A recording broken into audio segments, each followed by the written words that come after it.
Welcome to Champlin Park High School for Northwest Suburban Conference Baseball here on CCX Sports. It is the Armstrong Falcons and the Champlin Park Rebels in a game that is very important for first place in the conference standings right now, as the Rebels 7-7 overall, but 7-3 in league play, and Armstrong 8-5, but they are 6-2 in conference play. They've got a couple more games to make up yet as compared to Champlin Park. Blaine right in the mix, Maple Grove still in the hunt as well. So it's going to be kind of a sprint to the finish really here, Drew, in this toward the conference championship. Both teams, obviously getting set for their respective sections too, but it'd be nice to have a trophy for either one of them still within reach very much. Yeah, that first milestone is always that conference title. You want to keep an eye on it and do what you can to get yourself in position to win it in that final week or two of baseball, and that's what both these teams have done thus far this spring. First meeting, obviously, between these two teams as the teams play a one round robin in the Northwest Suburban these days, and a big conference with 14 teams. Both coming off of losses on Wednesday, so I think they both, talking with both coaches, they said, kind of a bad taste in our mouth from the previous day, as Park Center beat Champlin Park by a run, and Armstrong lost to Anoka by a score of 10-5. And interesting, Drew, Champlin Park, you say 7-7, it's, okay, but probably not as good a record as they've normally been having the last couple of years. Every single loss has been by one run. Their record could easily be quite a bit better. Yeah, it could be quite a bit better. And you think one run could be one play, it could be two plays, it could be one strike, it could be one pitch. It's a very close game when it's a one-run loss. But, they got a good record, and they're working on something good this season. We'll take a quick timeout and be back with first pitch in a moment.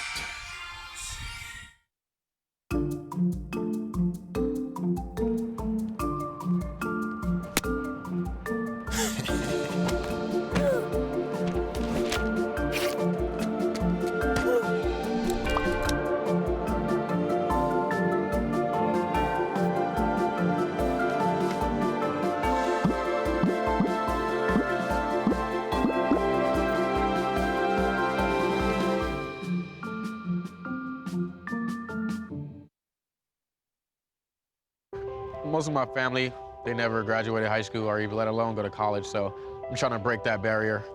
Every day after work, went straight to school, studied hard, and it paid off. I could not have done it alone. I see the future is really bright for me. The high school diploma is just added to the confidence, and now I feel unstoppable. Find free adult education classes near you at finishyourdiploma.org.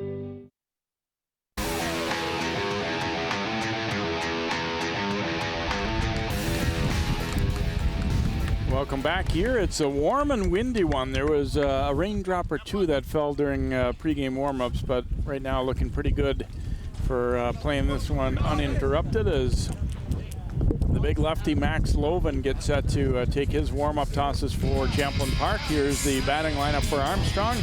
Eric Goldman, the shortstop, will lead it off. Alex Proctor in center field hits second. Tyler Schell at third base. Then it is Braden Gray, who's normally their catcher, DHing today, hitting in the fourth spot. Nathan Pertla in right field. Drew Ide at first base. Tyler Fliss, the catcher, hits seventh. Mark Malik at second base, and Bjorn Jensen, the left fielder, hitting in the number 9 slot for Brian Sobiak and the Falcons. Defensive alignment for Corey Davis and the Rebels. Noah Christensen at third, Nick Bauer at short, Jackson Snee at second base, Michael Euland at first. Vincent Lamberty, Cal Hansen, and Owen Trelstead in the outfield. Trey Carlson, the catcher, and as we said, Max Loven, the North Dakota State recruit, on the mound, and he is having himself a pretty fair year. 3-0 in 30 innings. He's struck out 59, so just a shade under 2 strikeouts per inning. That's very impressive. 1.63 earned run average. And he has allowed just 5 walks with those 59 strikeouts. Opponents are hitting 178 off him, so a lot of numbers to like. Coach Corey Davis said, it's hard to tell for sure with everybody how much they publish their stats, but he thinks Max might be leading the state in strikeouts this spring, and definitely a quality pitcher. Yeah, those numbers quite a resume. I mean, 3-0 for a great program here in Champlin Park, and that strikeout to walk ratio is something to be impressed with. And we'll see what he can do today on this beautiful day for baseball. On a special day, May 17th. Happy birthday to John Jacobson, Jay, your co-worker, and big day for CCX Media. That's right. He's a great young guy. Eric Goldman will lead it off, hitting .395 this year for the Falcons. He scored 12 runs.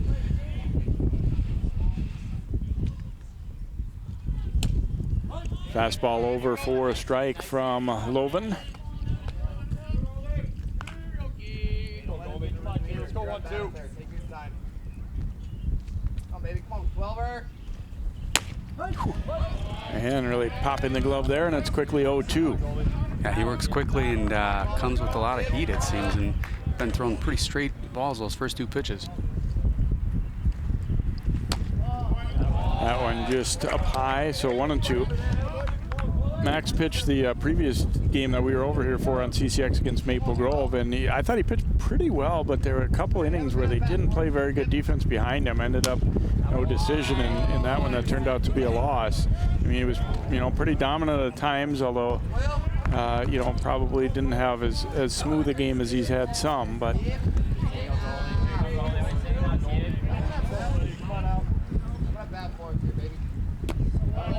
Goldman laying off that breaking ball down and out of the zone. Good pitch there on 1-2, a little low in the zone, but it was a good pitch. Almost got him to bite on that 1-2 count. Ooh, fastball and a rocket into the Armstrong dugout. You've got those fences most places now do have, but it snuck in above the fence and below the top of the dugout. I think everyone's all right. Cameras above the dugout. That was close. And that had a lot on it. It was fastball. That one up high there. Carlson not able to hang on either. So now 3-2. There's a look at Brian Sobiek, the Falcons head coach. Both of these coaches played for the school they're coaching at right now. And that's a called third strike. Goldman battling, but ultimately takes a third strike. So Loven fans him to begin the game as Alex Proctor gets set to hit, and Goldman thought that one was down a little bit, but umpire does not agree. Yeah, it was a tough pitch to take. You got to protect his zone with 2 strikes there, but you're right at the knees, and you got that first out with a strikeout. And Alex Proctor, the hitter, and he is hit by that pitch from Loven. Proctor hitting at .400 this year, but not going to need to swing the bat to get on as he is nicked by that pitch from Loven. And so a runner with 1 out here, and Tyler Schell will step in. Tyler's had a nice year, .417 average. He scored 11 runs, knocked in 7. Not a real power hitting team for Armstrong. You got some young guys that can run a little bit. Late swing on that fastball. Yeah, Loven, he works pretty quickly and he throws pretty hard for a lefty. And usually lefties at this level are crafty and able to work the zone, but he brings some heat to the mound there for Champlin Park.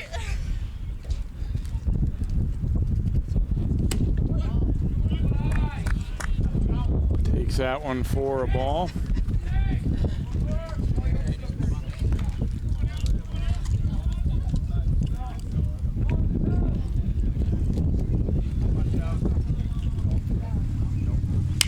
Breaking ball pounded to third. They'll go to second, and that's all they'll get. So they get the lead runner, Proctor. 5-4 on the put out there as Christensen handles that one. Tough ball to turn, but they did a nice job getting the lead guy. Yeah, nice job by Christensen coming up clean with the ball and quickly over to second base, because that was a pretty close play. The ball sounded like it was hit hard, but the grass ate it up, and he was able to get it down to second base to get that lead runner for the second out of the first inning here. So Braden Gray will step in now for the Falcons. Left-handed hitter, as we said, their regular catcher, but DHing today. Braden hitting at .316 this year. He's knocked in 9. And pounds it to second. Nice big hop for Snee and an easy play to first base. And the Falcons are done in the top of the first inning. No runs, no hits, no errors by the Rebels. There was 1 left aboard, so we played a half inning, and we'll head to the bottom half of inning number 1. Champlin Park will get their first time with the bats here, and the lineup for the Rebels looks like this. Cal Hansen in center leads it off. Jackson Snee at second. Trey Carlson, the catcher, will hit third. Loven, also a very good hitter.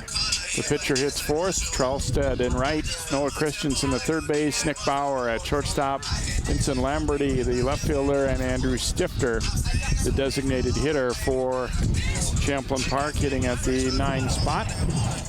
The defense for the Falcons: Shell at third base, Goldman at short, Malik at second, Drew Ide at first base, Jensen, Proctor, and Perdola in the outfield, Tyler Fliss doing the catching, and the sophomore right-hander Zach Myers on the mound today for Armstrong. He is 1-2 this year, has worked 16 2/3 innings and a 1.26 earned run average, just a couple of walks and 13 strikeouts this year for Myers. So they're feeling like he has a chance to be a pretty good pitcher in their program over the next couple of years as well, and they're counting on him to try and do some things. Busy week, well, I guess all these weeks are going to be, but Armstrong conference games 5 days in a row because of makeups. Tuesday, Wednesday, Thursday, Friday, Saturday, they've got conference games, and boy, does that tax a pitching staff. And they went through 5 of them in the loss to Anoka, so guys are going to be counted on to maybe, guys that normally wouldn't pitch on the varsity level, or guys are going to extend a couple more innings a little bit, but they've always been very careful too, about making sure they're not overworking guys too, and obviously the pitch count thing comes into play now too. Yeah, five games in 1 week will really help you figure out what you have in that pitching staff.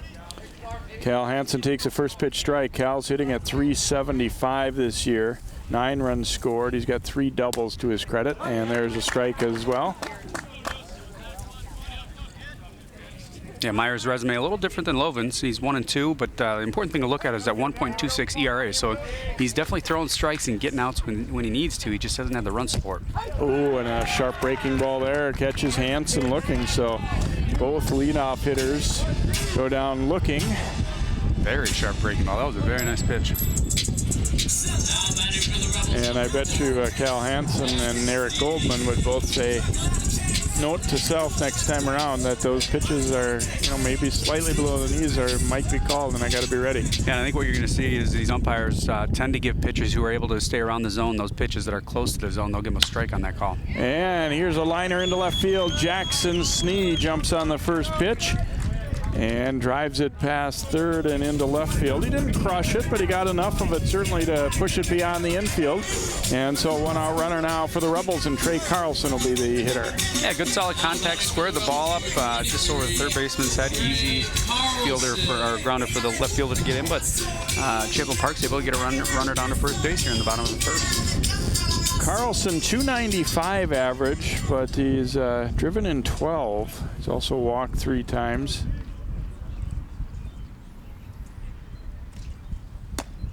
Takes a strike.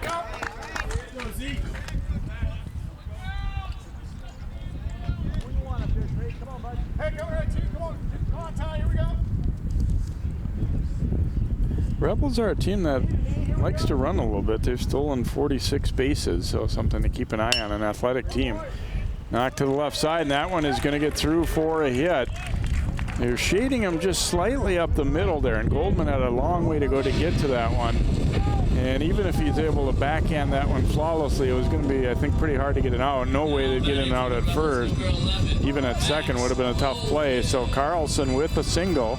Yeah, I think Goldman was cheating towards second base there, whether he was trying to cover the bag for a potential stolen base or cheating up the middle for a base hit up the middle. Either way, he wasn't able to get a good solid first step over to his right, deeper in the hole, and that ball scoots through for a base hit. So Loven stepping in, takes a ball up high.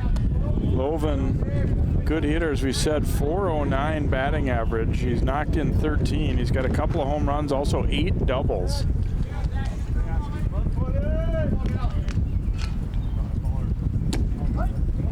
There's a strike. Take quite a poke to get one out of the park today with this wind. This wind seems to be blowing about 15 miles an hour straight in from left field. So a lot of those right-handed hitters will want to hit line drives and not get it up in the air because it'll get hung up pretty easily in that air, that wind. Kind of the unusual combination of Loven being a left-handed thrower but right-handed batter. You don't see that often. I think of like Ricky Henderson or John Jacobson, whose birthday is today. He's got the similar thing where he throws left, bats right. Nice breaking ball taken for a strike there.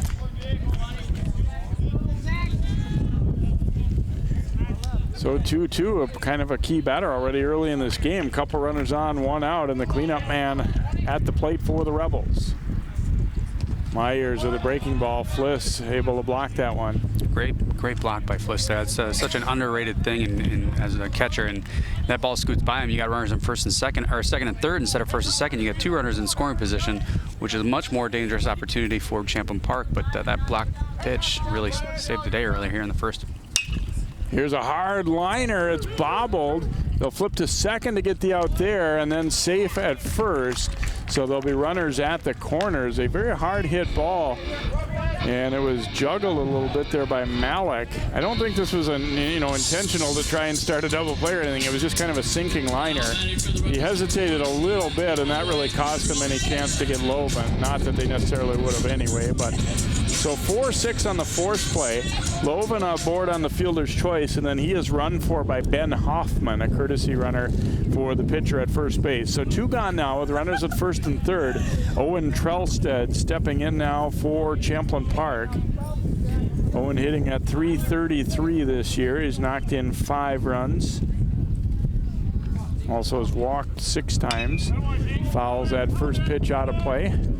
So all things considered, especially considering who was at the plate there, I think Armstrong, pretty happy to get an out there and keep it at runners at first and third now, not, that ball not leaving the infield. Yeah, that ball was in an awkward position, kind of down at the knees, but hit very hard to read those, and important for him to at least get the first out there at second base. Lifted a short stop right on the edge of the dirt there, and Goldman will make the catch. So Myers does a nice job getting out of trouble. The Rebels in the first, no runs, a couple of hits, and a couple left on. We've completed 1 inning, no score here. The Falcons and the Rebels.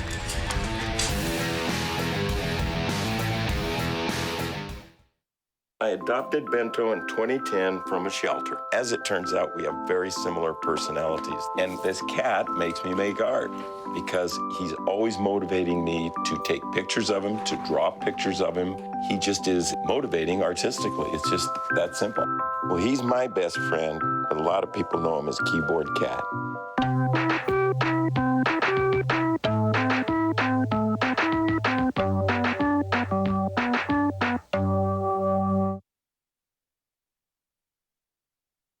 I see you mobbing over her. Let's go. Let's mob. Let's crawl. Let's crawl. Let's crawl. Hey, yo, we mobbing. Come on, girl. Let's crawl. Hey, yo, let's crawl. Hey, yo, let's crawl. Hey, let's crawl. Hey, yo, let's crawl.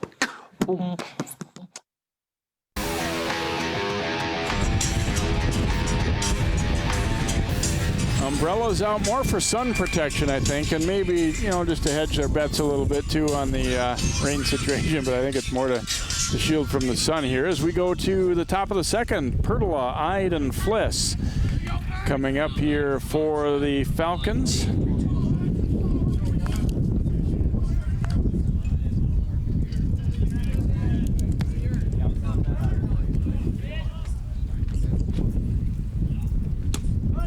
Loven shooting a strike there for Champlin Park.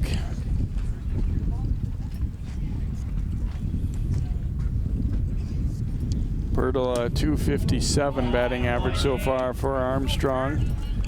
381 on base. Got 1 double to his credit. Scored 7 runs. Looks at that one outside.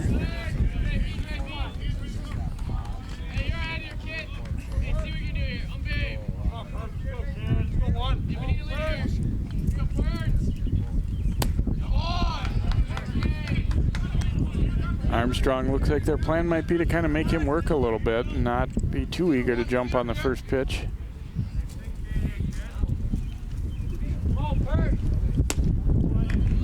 Way behind that one. Count runs full now.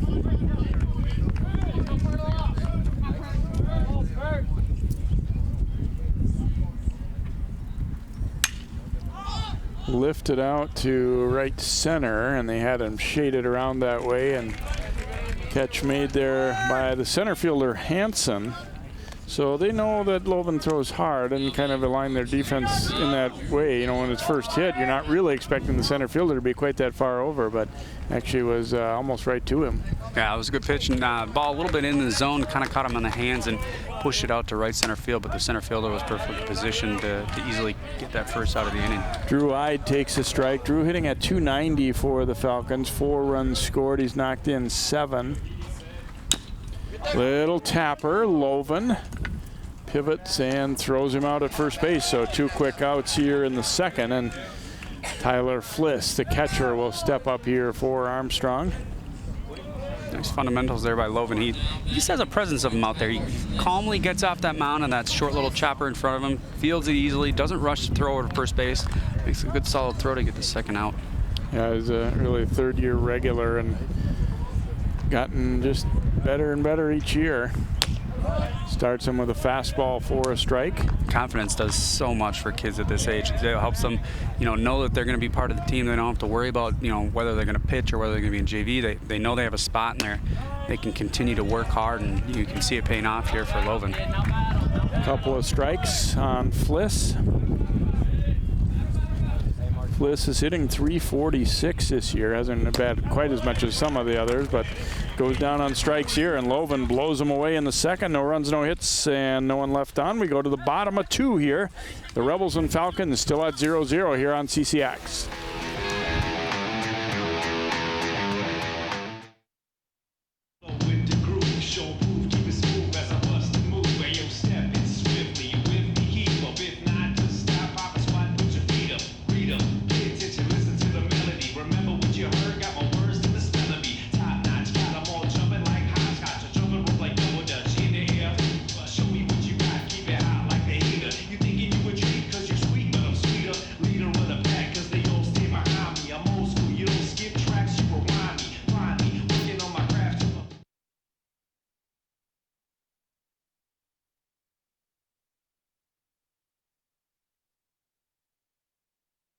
What makes your community feel like home? Is it knowing what's happening in your neighborhood, or when people know your name? Connections make us a community. For more than 30 years, Northwest Community Television has connected citizens, neighbors, even sports fans through video. As life gets busier than ever, we will still offer you a connected community experience through CCX Media, so you can stay connected to the place you call home.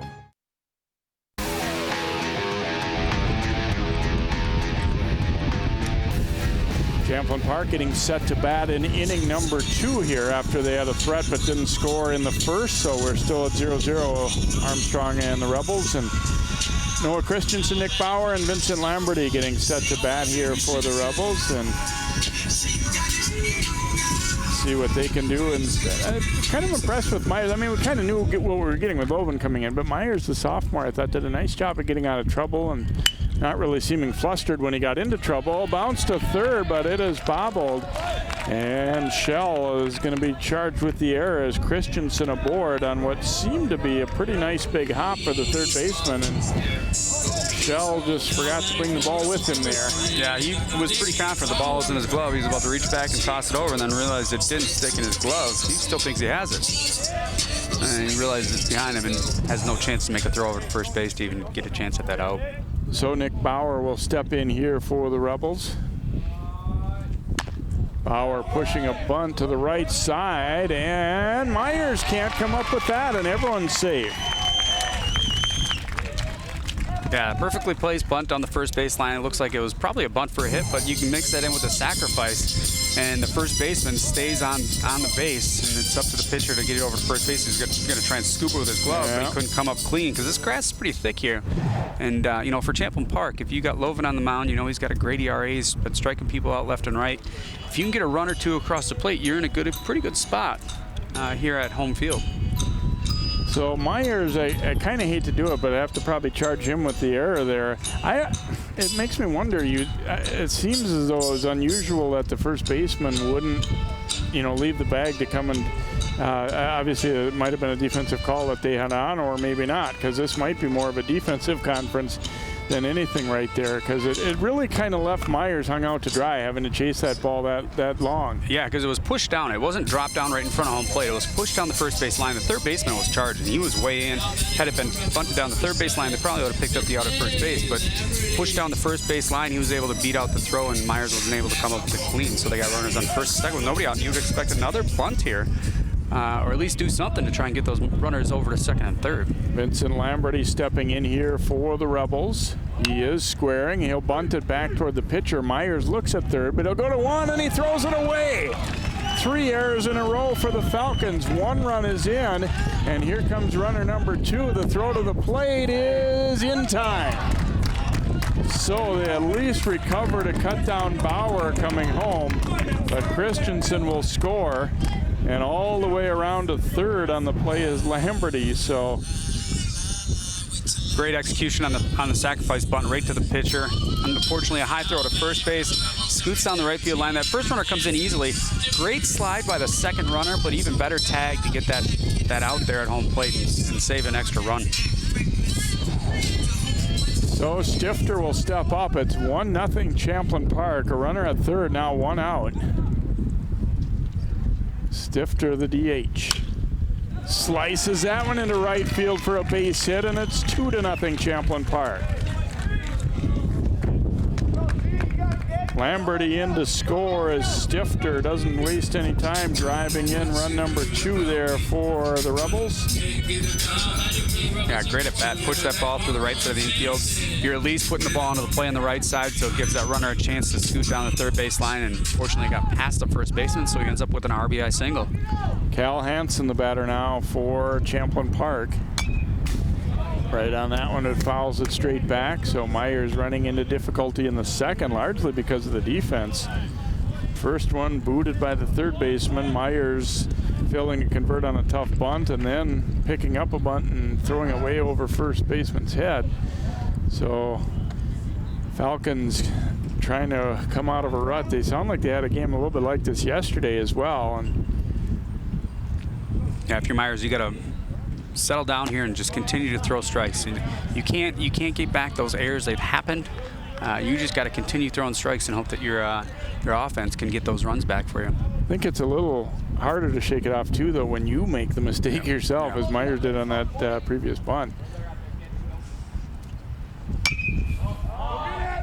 Foul down the right field line. There's a lot of room and foul ground there, but it gets out of play.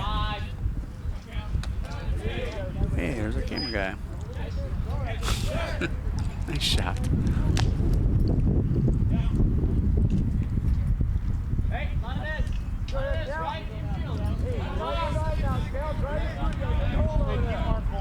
Hansen looked at a third strike first time around, but there's a toss to first, and Stifter back in. Stifter, not one of the many Rebels who have stolen bases this year. He does not have any.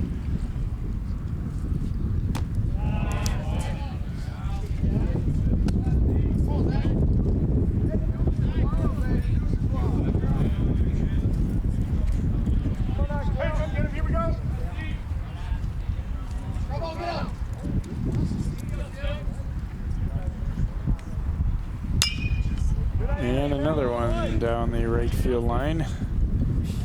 Foul. Good job protecting the plate there with 2 strikes. Even though you can't drive that ball and you're a little behind it, you got to protect the plate because that's probably going to be called third strike. So you push it out of play and keep the bat alive.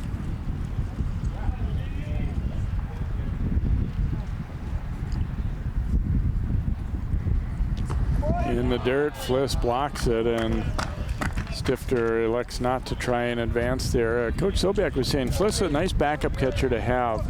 You know, feels comfortable with him behind the plate, which you can't always say. Gray, again, we said 5 games in a row, and Gray had to work hard, block a lot of pitches in the Tuesday's game, so they decided to DH him today.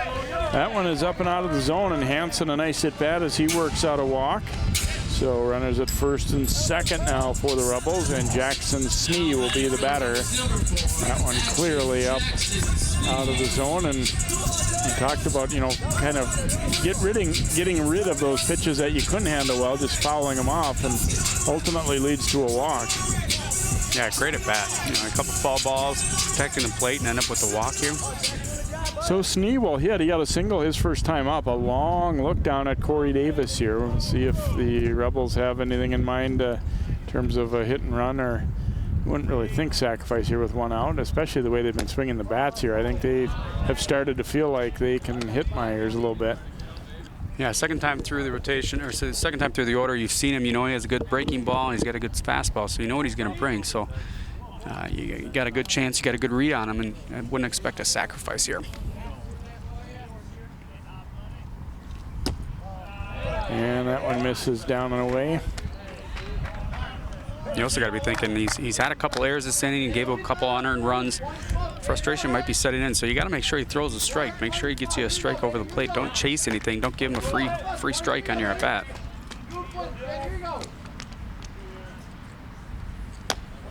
And that one was outside, so ball 3. And keep in mind too, the Rebels have the heart of their order coming up.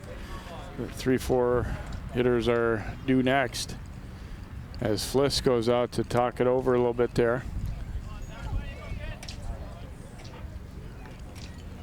That's a big spot in the game early. And Myers is still a young pitcher. I mean, he's worked 16 innings this season, but first year, you know, with the varsity, and a pressure spot here a little bit in this game with two of the teams that are battling for first.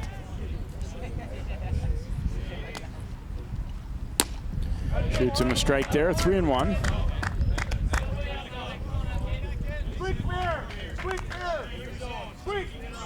That's the thing, talking with both coaches too. There's no excuses. I mean, there's going to be games stacked up for everybody, and you've had rainouts and snowouts early in the year, and it's going to be tough at times. But when the season gets done, you don't put an asterisk by and say, well, we were out of pitching that day, that doesn't count. It's all part of it. Yeah, it's a team game. I mean, it comes down to all 9 players and a DH if you need it, and you got pitching's key in high school baseball, especially when you got this condensed season. But that's usually what gets playoff teams further into the playoffs and on to state, is a good 1-2 with a good reliever and solid defense. And that's what we're probably we're seeing for Champlin Park, and Armstrong's trying to figure out if they have that this week with so many games condensed within this 5, 6, 7 day stretch. Pickoff play on at second. The throw is right into the runner, Stifter's hip or ribs, and he's a little bit slow to get up. Interesting, when they had the conference on the mound, this isn't what I was thinking would be coming, a pickoff, and I guess fortunately for them, it stayed right at second base when it hit Stifter. It could bounce just about anywhere on a throw that hits the runner like that. Yeah, not the best throw, unfortunately, for the runner. Not the hardest throw, but still kind of in an exposed spot to hit those ribs. There's a strike. Yeah, you could see Stifter, a little stunner. I mean, when you're going back to dive in like that, the ball might be coming, but you still it's kind of a shock to the system when it hits you in the ribs like that.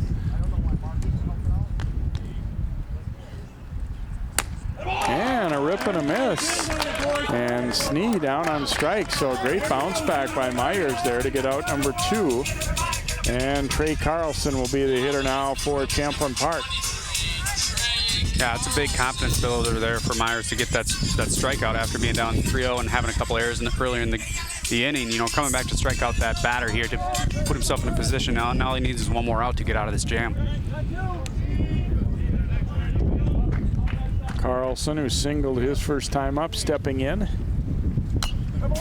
Fouling that one back on the first pitch.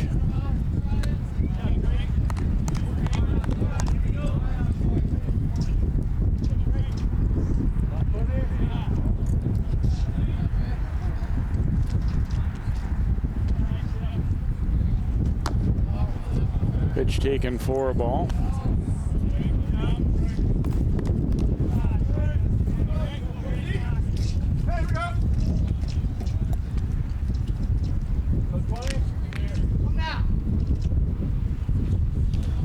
Breaking ball in the dirt that Fliss is able to smother. Yeah, he did a couple of big ones earlier, stopping those pitches that are down in the dirt. Those are hard to stop. I mean, you got to make a full commitment, put your chest into it, and block it right in front of the plate. Otherwise, it's going to scoot by or to the side and allow those runners to get down and take an extra base. Yeah, a lot of teams have really worked on that, I think, even more than ever, about basically eliminating the glove from the situation, just trying to trap it with your chest so that it's not bouncing off to the side. Obviously, your first instinct is to maybe try and scoop it clean with the glove, but if you're able to get your chest in the right position, you just deaden the ball, knock it down. Yeah, that's a drill you do as a catcher. Is you put your glove off, you take your glove off, put one arm behind you, and you scoop back and forth, left and right. And you keep that ball in front of you, and it's a tough drill to get used to, because you want to your objective is to stop the ball with your glove, but when the ball's in the dirt, you really don't have much chance. So you got to scoot your feet to whatever side you need to and put that chest out and block it right in front of you.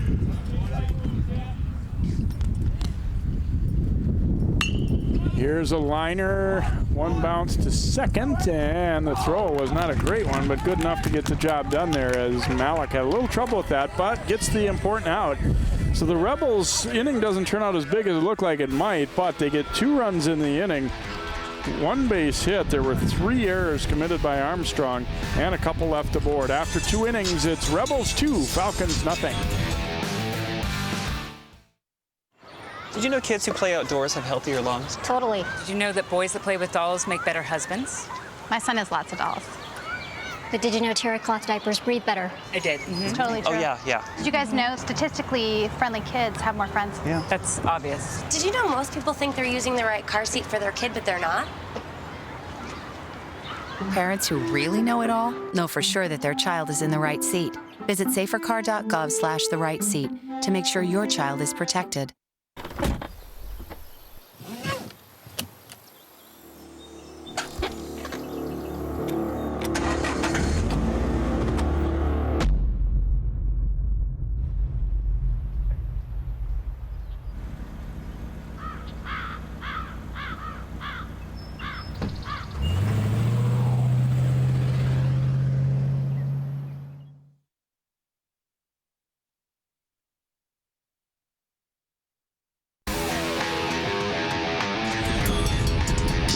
And we head to inning number 3 as Max Loven completes his warm-up tosses on a bright sunny afternoon here at Champlin Park. Along with Drew Keogh, I'm Jay Wilcox. Mark Malik, Bjorn Jensen, and Eric Goldman, the scheduled batters for Armstrong, the 8, 9, and 1 hitters against Loven, who hit a batter in the first inning, but that's the only base runner. Well, then the Shell reached on the fielder's choice, forcing out Proctor, who had been hit, but then he breezed through that top of the second. Might have been about as quick of an inning as you could ever have. A fly out to short, right center, then a comebacker to the pitcher, followed by a strikeout. Yeah, he's been throwing strikes, and I expect him to continue throwing strikes. His misses haven't really been bad misses. They've been continually around the zone, and it seems like he's got solid control today, and he's off to a good start. Mark Malik stepping in. First pitch taken for a ball. His average is at 229, but he's been pretty productive. He's got a double, a triple. He's knocked in 11 and scored 7 times.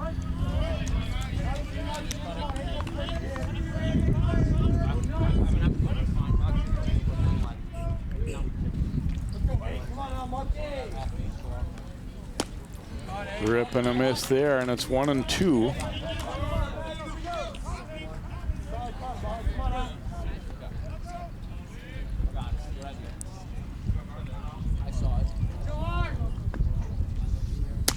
And strike 3.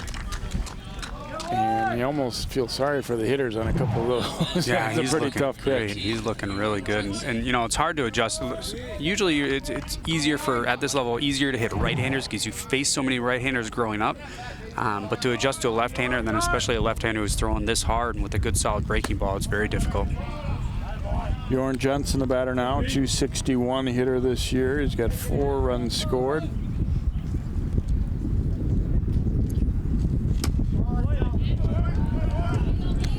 Loven looked mildly irritated that one was called the ball there. 2-0. Yeah, and his catcher's setting up a little bit off the plate, so it looks like he's trying to stretch the zone a little bit. So.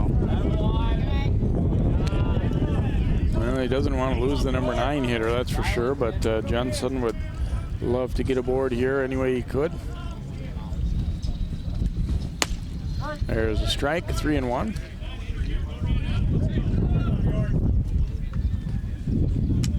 Here we go. Here we go. And strike 2. Just as we expected, come back with a couple fastballs right in the zone and full count now.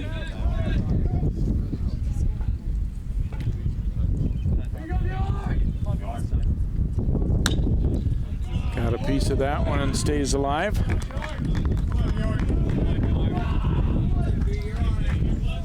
can probably hear that wind seems to be kicking up again.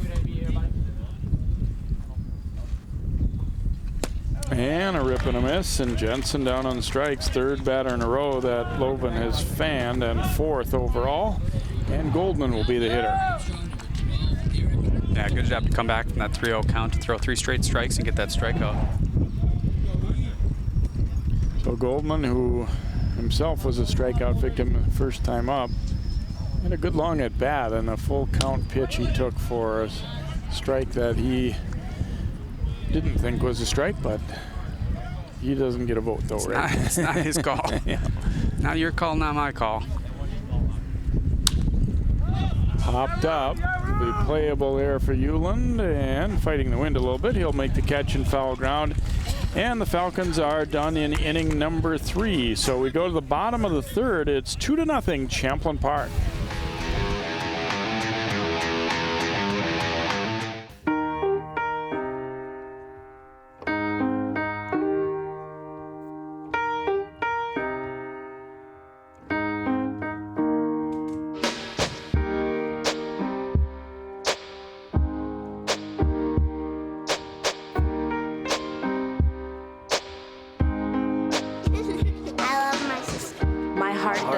Race. Love is love.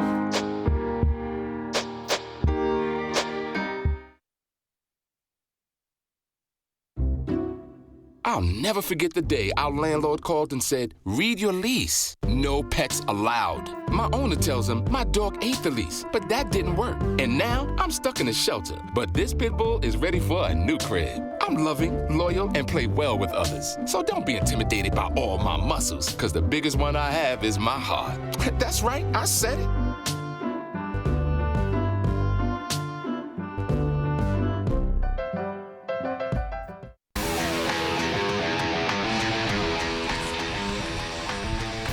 We go to the bottom of the 3rd. Max Loven, the Champlin Park pitcher, will step in to hit here for the Rebels, followed by Owen Trelstad and Noah Christensen here as they try and build on a 2-0 lead against Armstrong sophomore righty Zach Myers. Myers was in some difficulty in the first, got out of that, and then in the second they had errors on 3 plays in a row, including 2 by Myers himself. Loven driving this one foul and out of play. Yeah, Myers looked pretty solid on the mound, throwing strikes, and hasn't had too many wasted pitches, bad pitches out of the zone. Unfortunately, a couple fielding errors have really cost him and put himself and his team, the Falcons, here in a 2-0 hold. And his third baseman made an error to start that last inning too. So, but on the flip side, impressive for them that they got out of that inning. Well, first of all, they made the play on the overthrow to get the runner at the plate, and then also he did a nice job working out of trouble from there. Well, certainly in a week like this, too, besides obviously you want to win this game and you want Myers to pitch well in this game, I think you'd also like to have him eat up a good number of innings here so that you're not, putting too much use on the rest of your bullpen. That's a smash at 3rd, and Loven is going to be aboard. And have to go another error there. I think it was definitely a hard hit ball, but yeah, it's a tough play. You would hope to come up with that clean with your glove, but if you don't, you got to put your body in front of it and block it. But fortunately, he kept it in front of him, kept it in the infield, but either way, he ends up with the runner on first base. The ball is very hard hit, and it's hard to get in front of those and sacrifice your body. Trelstad will be the hitter, Hoffman running at first, so E5 on the Falcons' third baseman Shell there, although it was not an easy play by any means. And this one bunted foul. Yeah, to get Champlin Park with a 2-0 lead and Loven on the hill. Not many games that Loven's going to give up more than 2-3 runs in a game, and he's got 3-4 innings left here in this game. So if you can get one more run across the board, you're in pretty good position if you're Champlin Park.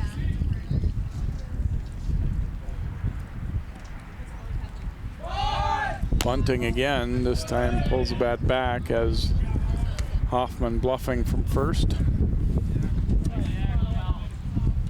I think they maybe saw a little bit of shaky bunt defense from Armstrong in that last inning, and that might be something that they want to exploit here, whether they actually bunt or not, at least give them the idea that they might. Trelstead does want a bunt, he gets it down. Myers this time on target with that flip to first base, so the sacrifice is successful for Trelstead, gets Hoffman down to second. Christensen will hit with one out. This time he didn't, you know, the previous one he looked toward third, and then I think that messed up his footwork a little bit. And this one just all the way knew he was going to one and made the calm play and got him. Yeah, he didn't seem rushed at all. Took his time, made a good solid throw to first base. Good little confidence builder. You know, it's a pretty fundamental, basic play, but you know, he had a couple errors earlier in the game, so to get that out is key for Myers here. Strike taken by Christensen, who started the second inning with a bouncer at third that was bobbled, and he reached and came around to score.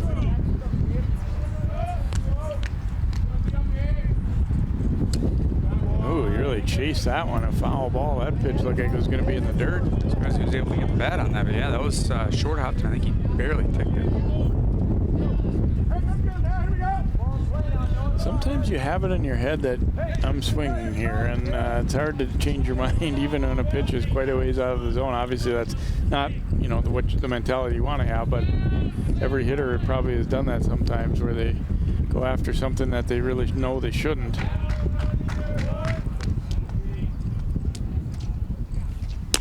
Good pitch. Close one there, a little outside apparently, is taken for a ball, 1-2.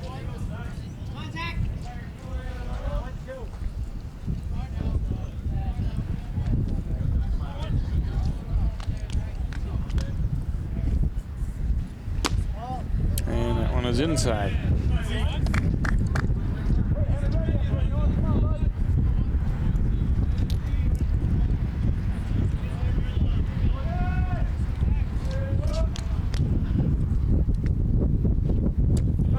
Got him to chase that curveball there. So out number 2 is Myers coming up with a big pitch.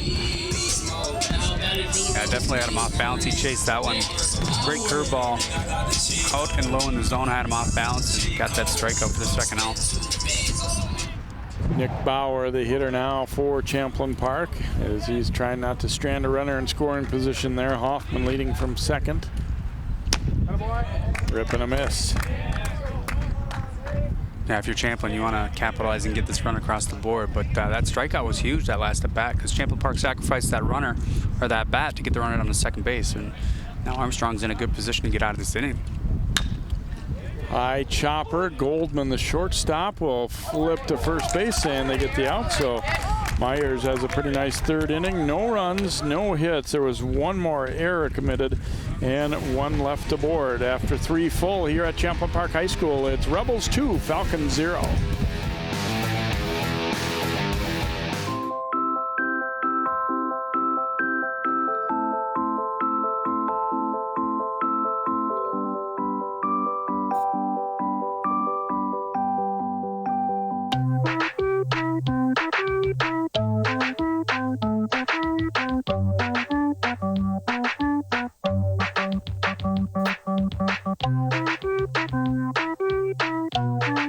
Start a story. Adopt at theshelterpetproject.org. When I was in foster care, I never knew when I would have to move, so I always had my suitcase ready to go. Then one day, I was adopted. My new parents opened their hearts and home to me. My parents cook my favorite breakfast for me every morning. My parents take me on trips I never thought I would go on. They gave me a home and an even better reason to use that suitcase. My parents aren't perfect, but they're perfect for me.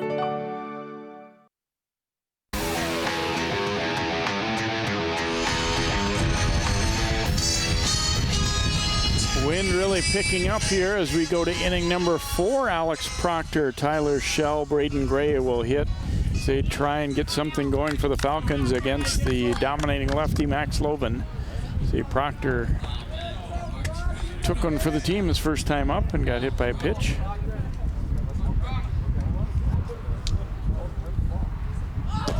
looking to try and bunt, and he did offer, so strike one. Yeah, if you're Armstrong, you're going to do anything you can to get down base. They haven't had many base runners this afternoon, so they're trying to do anything they can, and a bunt attempt is a good shot here in the first part of this top half of the fourth inning.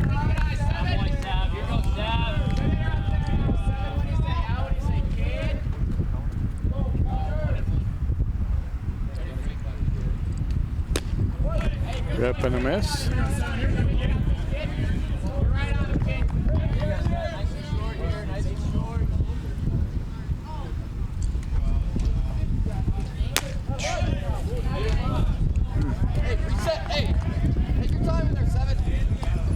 Everything he's been throwing this afternoon, Logan, has been right around the zone. He's doing a great job staying in the zone and stretching it out. And a swing and a miss at the breaking ball. Proctor down on strikes to start the fourth. And Shell will step up here for Armstrong. They just have not had much success putting the bat on the ball here this afternoon so far. Shell reached on a fielder's choice his first time up as he bounced into a third to second force play.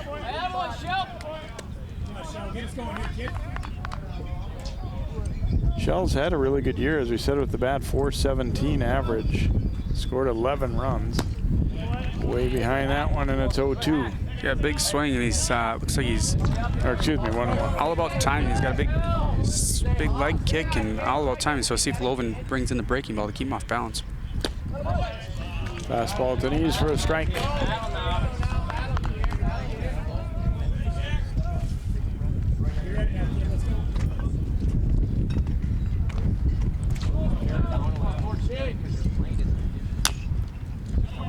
Little tapper foul.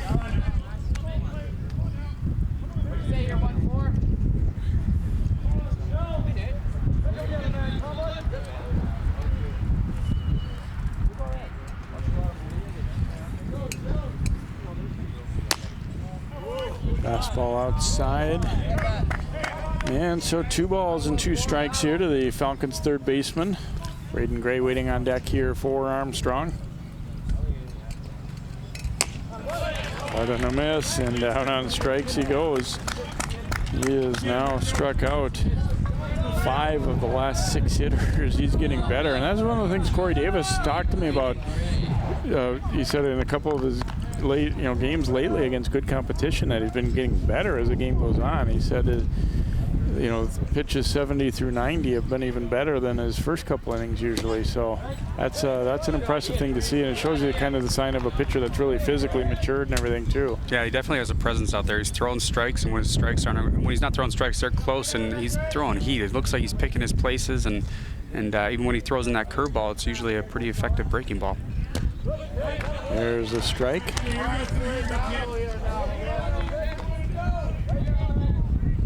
Gray bounced to second base his first time up.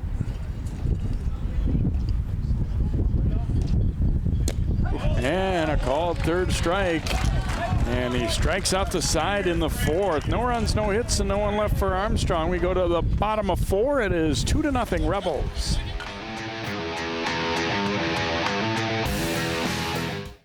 Well, Thomas, you've got prediabetes. But with more exercise and a change in diet, it can be reversed. I've tried exercising. It just makes me hungry for bacon. I love bacon, too. And who really likes to exercise? Not me. Me neither. Nobody. So we're good? What? Oh, you still have prediabetes. Big time. Hart, what's going on? I'm leaving. Why? What did I do? Not enough. You constantly ignore me. You barely eat anything healthy. You're half as active as you used to be. The pressure is just too much. I quit. Okay, I get it. I'll do better. Just please, don't leave. Okay. But remember, if I go, you go. Listen to your heart. Don't let it quit on you. Uncontrolled high blood pressure could lead to stroke, heart attack, or death. Get yours to a healthy range before it's too late.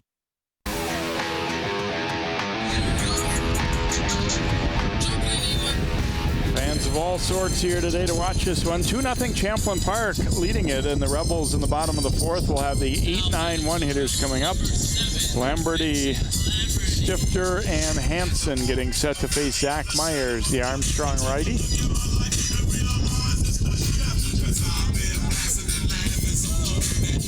See, Lamberty came around to score after reaching. He bunted, and the pitcher Myers threw high to first base. First pitch swinging, strike one on Lamberty. Yeah, Loven having a great outing for Champlin Park, but Myers himself has had a pretty solid outing, except for those errors in the game. You know, the 4 errors have cost him so far those 2 runs, but Myers has been throwing strikes and throwing pretty solid throughout this ball game, except for that pitch. Yeah, just when you say it, the pitch is about 5 feet. I got the curveball last inning, so. Yeah, 5 feet short and wide right there, as he clearly had a little trouble with the release point on that one, but no harm done, nobody on base. Fouled back there by Lamberty.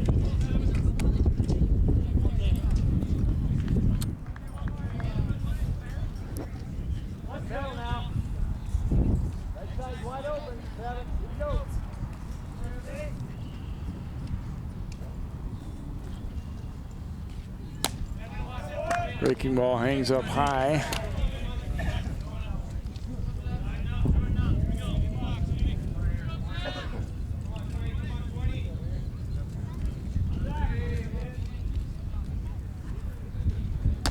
And now 3-2. Not a good sign to leave that breaking ball up consistently. 2 pitches in a row leaving that breaking ball up, and it's not even close to being in the strike zone. So you want to make sure you keep that down so they can't swing at it. Leaving it up is not a good sign.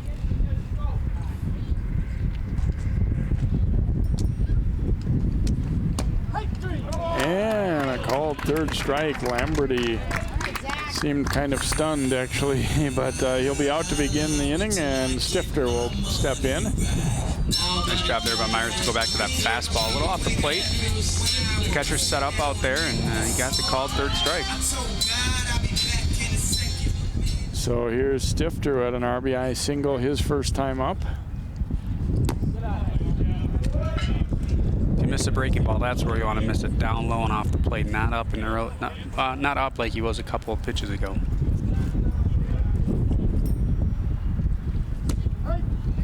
There's a strike, 1-1.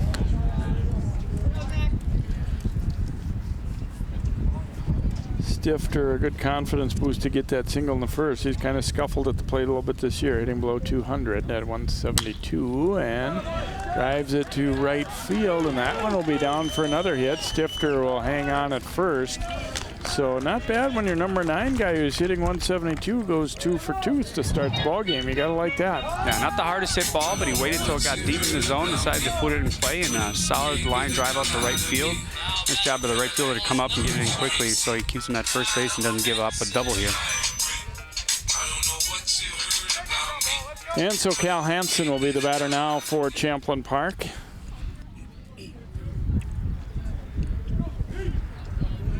As you see a walk the last time up after striking out. He drives this one a long way to right center field, and that one is going to get down, or more to straightaway right.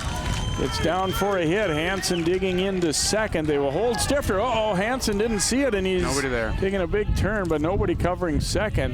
He was all set to go for 3, and they held Stifter in front of him. And so a double for Hansen.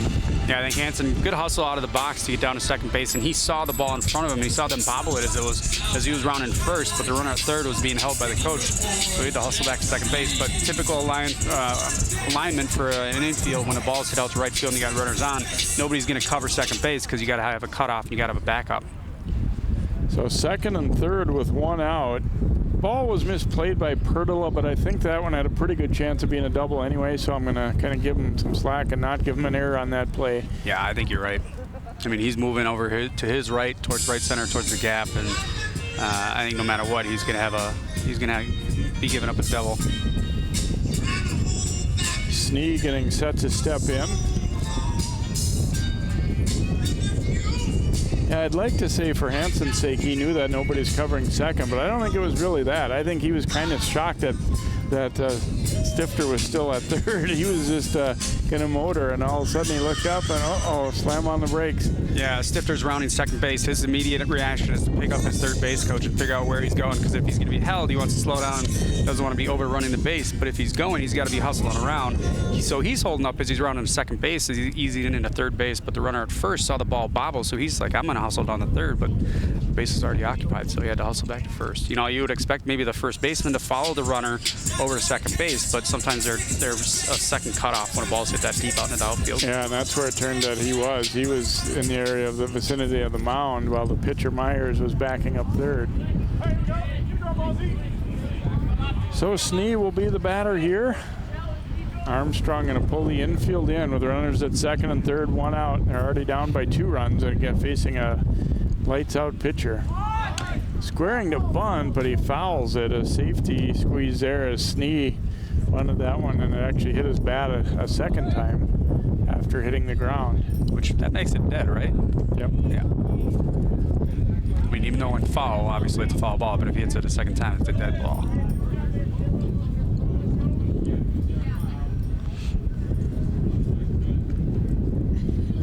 In the dirt, Fliss just gets a piece of it. Didn't really block down cleanly. It hit something though, his arm or something. I think his upper shoulder. He did a good job getting down, but the bounce so short of the plate that it bounced so high, and I think it just caught his shoulder. Just kind of stayed right behind him. He looked up right away to see he had a good angle to see that runner at third, and he could tell he wasn't coming. So nice job there. There's a strike, and that's been consistently a strike today. It's a pitch that's, seems to be slightly below the knees, but it's drawing that call every time. So 1-2.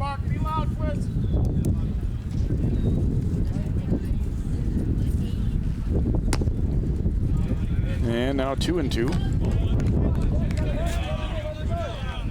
Boy, the infielders, obviously, they got to be in quite a ways to cut a ball off it.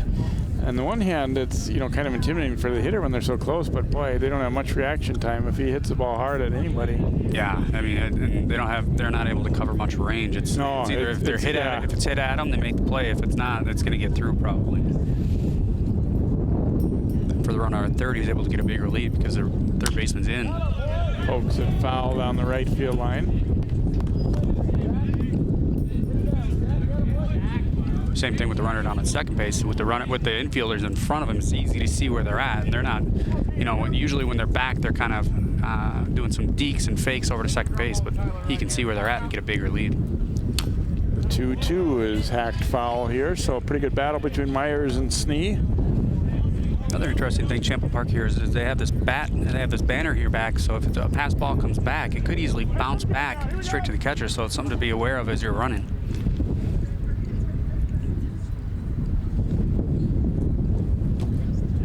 Curveball's in the dirt. Fliss picks it out, but it's now 3-2. First base is open, so it's not the end of the world. If you walk him here, you put yourself in position to get a force play, but I don't think that was really what they had in mind here, but we'll see how it turns out.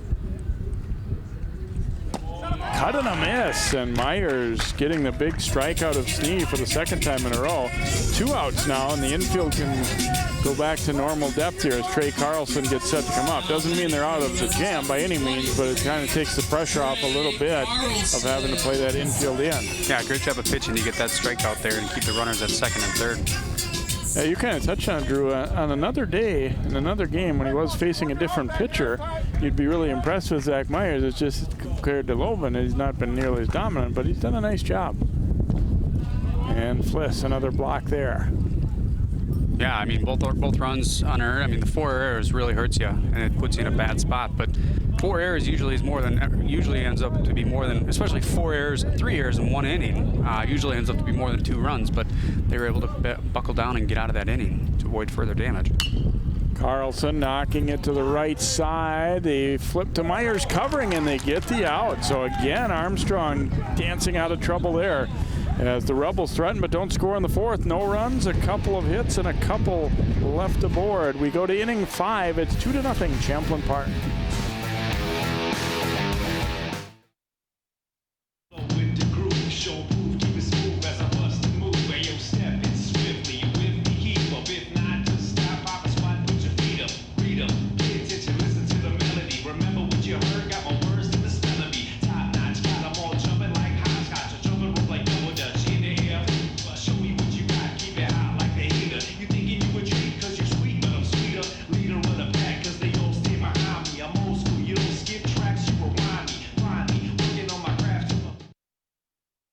What makes your community feel like home? Is it knowing what's happening in your neighborhood, or when people know your name? Connections make us a community. For more than 30 years, Northwest Community Television has connected citizens, neighbors, even sports fans through video. As life gets busier than ever, we will still offer you a connected community experience through CCX Media, so you can stay connected to the place you call home.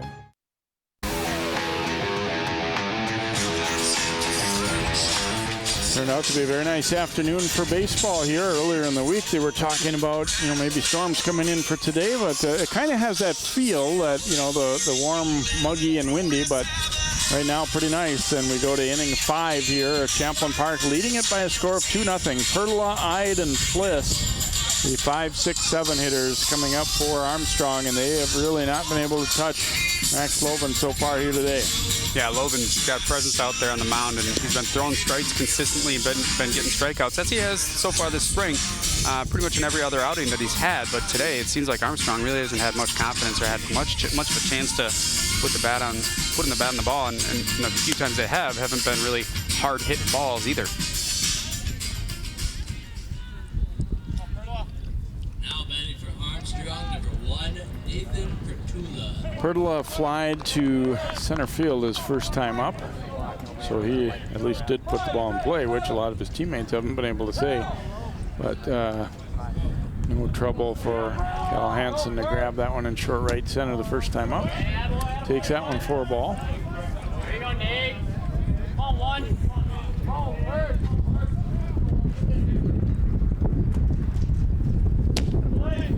That one is a strike, 1-1. Let's go now, kid. A lot of Armstrong hitters seem to be taking the first pitch, or maybe taking until they see a strike.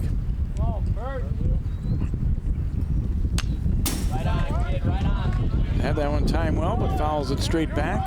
Yeah, that's always tough when you're you're doing anything you can to get on base, and so far you take a walk over trying to swing against Loban. He's having so much success, but when you get down and you got a strike on you, it always takes away a little bit of the bat. Slow tapper to third, and a nice play to come up and get the out there by Noah Christensen for out number 1. Yeah, good mobility by Christensen there. Nice little short hop. Comes up with a clean, good, strong, long throw over to first base to get that out. Helped too when your momentum's going toward first. It made that a shorter feeling throw for him as he was up on the grass. So Drew Ide will be the batter. He tapped back to the pitcher first time up. Takes a strike. Stay tall and hit, 5. Stay tall and hit. Let's go.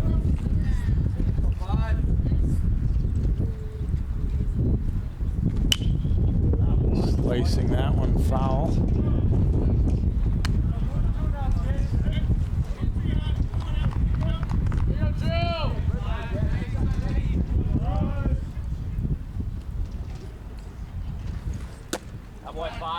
Lead off that one up and out of the zone, 1-2. Steady diet of fastballs here. You expected him working a curveball with. He's got 2 strikes here.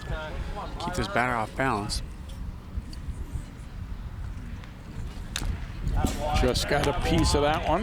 His fastball's been so effective. I mean, and Armstrong hasn't been able to hit him that much at all this afternoon. So it seems like whatever he's throwing is working.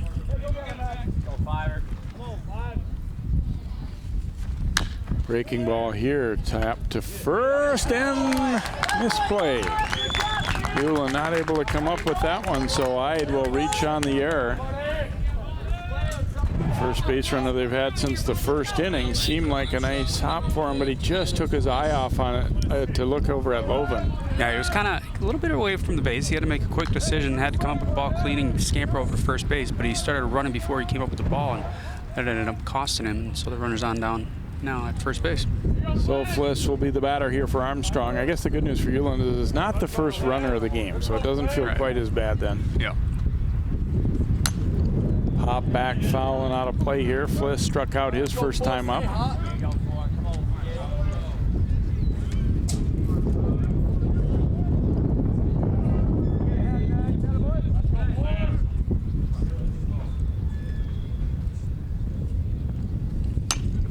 And another one fouled back. Go forward, you're battling now.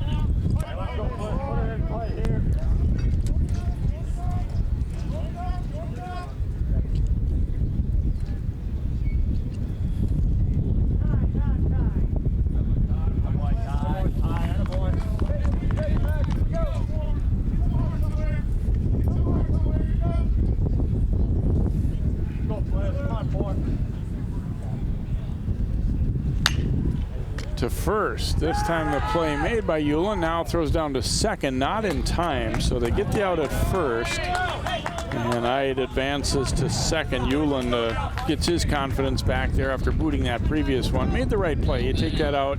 If he goes immediately to second there. Yeah, I think he has a play down at second, but he's going to take the sure out the way Lovin's been throwing the ball on the mound. You want to make sure you get that out and then try and make that throw down to second base. But don't force anything. Don't put yourself in a position to really make this a good opportunity for Armstrong so you get that second out. Alec, as the batter, takes a first pitch strike. He struck out his first time up. So Armstrong, at least in this inning, putting the ball in play after they've really racked up a lot of Ks over the last few innings. And they're really, you know, even though as much trouble as they've had hitting, they're really not out of this game. It's only 2-0 and a runner in scoring position. Not that it's going to be easy to score by any means. And the batter, Mahalik, had asked for time. Umpire did not grant it. Fortunately for him, though, it was a ball. He was standing outside the box looking at it like, what's this? The previous batter did the same thing, called for time late in the pitch, and got it that time. The batter did not. Kind of do anything you can to get Lovin out of his game. And hopefully, if you're Lovin, that doesn't work on him. But for Armstrong, you know, you got to do anything you can. You got to put the ball in play scrappy, and do little things like that to try and throw Champlin Park out for a loop. And that time it works. So Lovin, that's his first bad pitch of the day, one of the first bad pitches of the day, and see if he comes back here and finds that strike zone. And that'll be a swing. He didn't really mean to, but followed through and through the zone. So 2-2.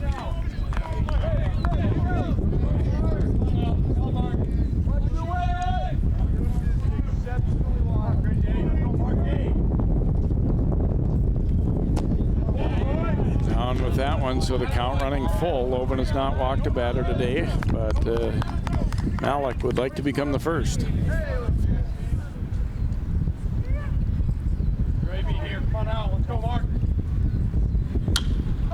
Sky high pop up. A lot of wind to deal with. Oh boy, and he just barely makes the catch there. And that becomes out number 3. It was an adventure though because of the wind. No runs. Would have come in. Yeah, no runs, no hits, 1 error, and 1 left aboard here. We go to the bottom of 5, and courtesy of that catch, it's still 2-0 Rebels.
We head to the bottom half of inning 5, Champlin Park, with the 4, 5, 6 hitters coming up as they try and build on a 2-0 lead. They've obviously got a great pitch game by Max Lovin. Now he's going to try and do it as a hitter. As he steps in.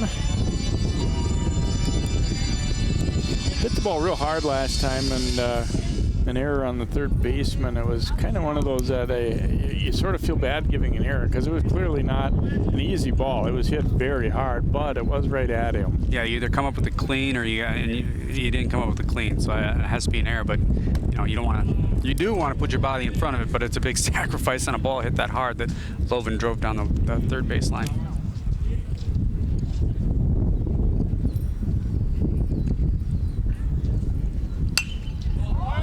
Pops this one up. We'll get out of play.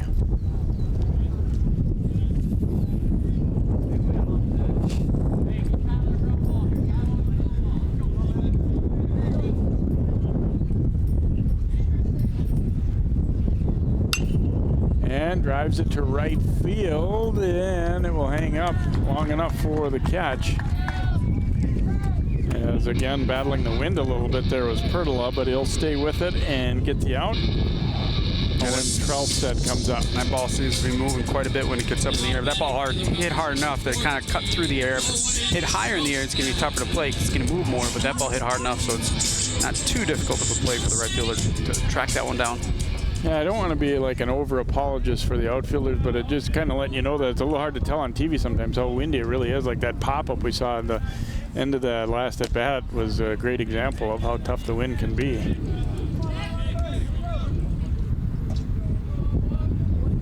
Trelstead pop out to short, and then a sacrifice last time, and he'll drive this one into center field for a base hit. So a one-out single here for Trelstead for Champlin Park, and Noah Christensen will bat. Yeah, nice at bat there. Solid line drive right up the middle to left center field. Easily get down to first base to see if they can make something happen here. I'm sure the Rebels in their dugout are thinking, you know, we probably should have more than 2 runs, really. But, you know, you give some credit, too, to Myers, who's been able to work out of trouble. Yeah, it really was just that one inning where it was that streak of errors that cost them and put the runners in position. Yeah, and if you're Champlin Park, you'd think you'd have a bigger lead. But Myers has done a great job of getting out of jams and throwing strikes when he needs to. Tapper foul down the third base line here.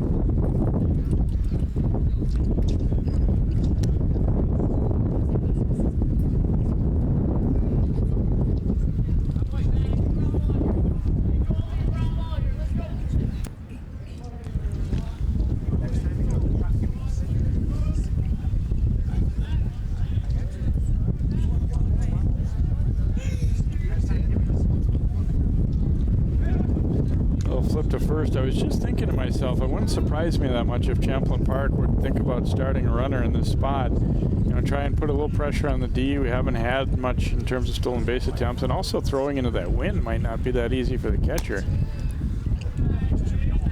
Yeah, we haven't seen the runners moving that often. We haven't seen them at all this afternoon. But you would expect to see Champlin Park try and take advantage of something here and maybe a hit and run or a stolen base. They've been doing what they can to lay down a bunt and sacrifice earlier in the game, but with one out here, you wouldn't expect a sacrifice. Trelstead has stolen 6 bases this season. It's a high chopper. Myers is going to go to second, and they cannot make the play. And everyone will be safe as Armstrong committing another error to give Champlin Park an opportunity here.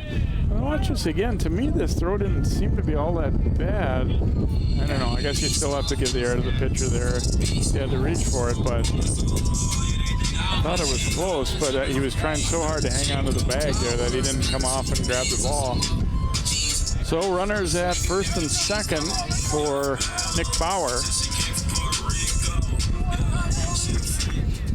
At first, I was going to say maybe Myers should have taken the safe out at first, but he definitely would have had him at second. You just got to execute that.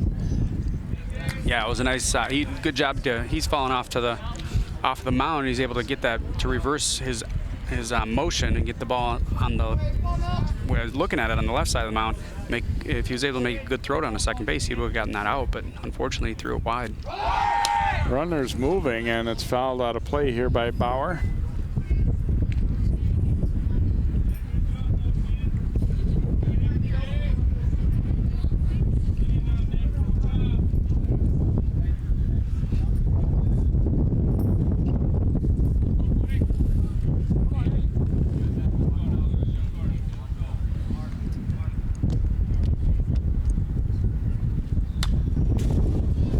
That straight back into the backstop.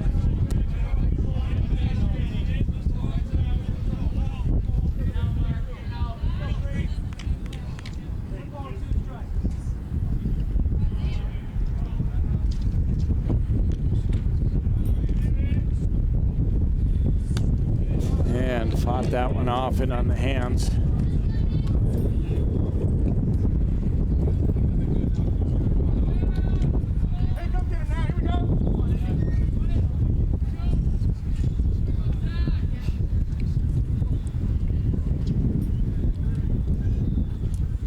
Breaking ball pounded to third, and that one's going to get through for a hit. Runners will hang on, so the bases will be loaded.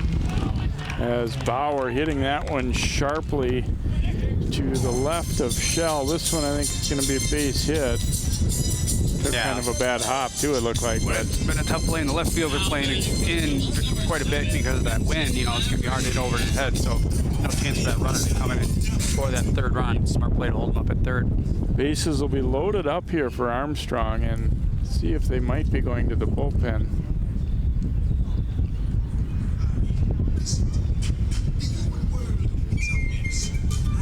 And I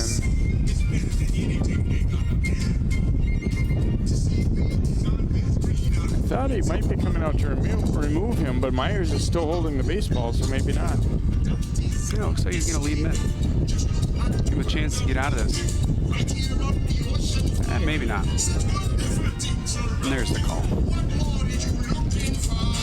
Myers will hand the ball over. I believe it's going to be A.J. Sternix coming in, the left-hander. That was their plan, to have him second in line. So we will take a timeout here as Armstrong makes a pitching change. Bases loaded, one out for Champlin Park in the bottom of the fifth. We'll be right back.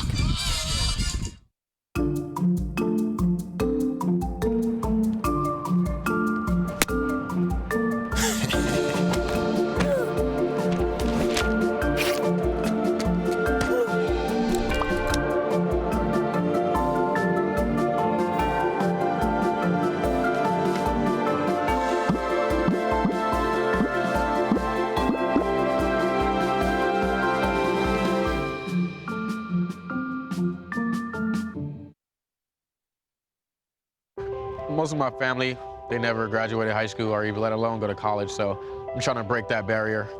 Every day after work, went straight to school, studied hard, and it paid off. I could not have done it alone. I see the future is really bright for me. The high school diploma is just added to the confidence, and now I feel unstoppable.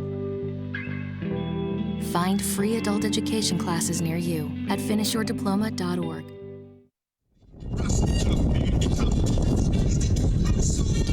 And welcome back as Sternix finishing up his warm-up tosses for the Falcons. He hasn't pitched much this year, a guy that they were really counting on coming into the year, but just 3 innings pitched so far for the Falcons. And 1 strikeout in those 3 innings, no walks, no record. So Lamberty stepping in a key spot here, bases full, and obviously Sternix going to have to be around the plate here as well, nowhere to put him. First pitch is drilled into left center field, and that'll be down for extra bases. It might score 3, or for sure 2.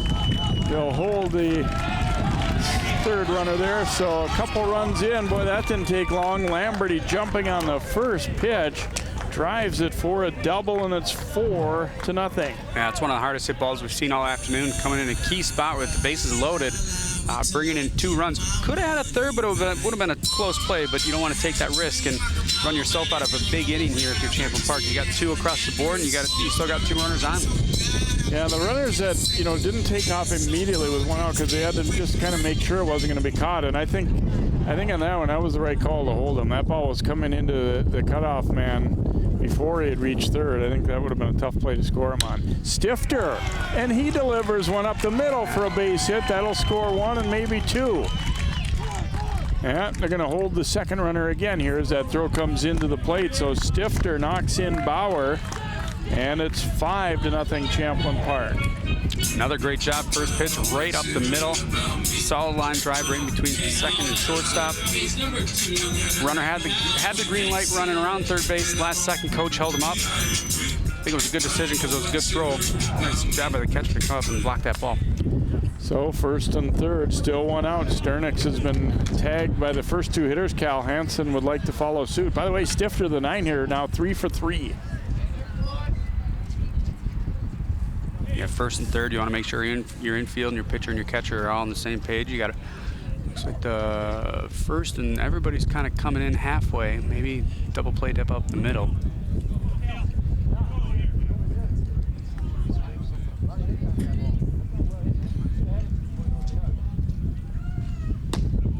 Striked, Hansen doubled last time up. So the Rebels are kind of, I'm sure they're thinking this eventually was going to come. They break through with 3 here in the 5th.